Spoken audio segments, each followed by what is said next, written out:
Ik hou van de Friese groen en wil die behouden en beschermen.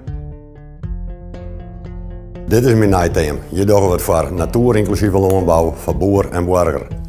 Wij wennen op het eind van het deer in de diek. Maar vanuit uw perspectief is het begin van de wraad.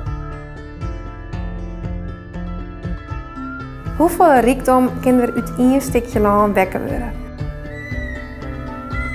Juist? Ik heb een verschrikkelijk soort respect voor de skriers. I am looking for good Godwit projects.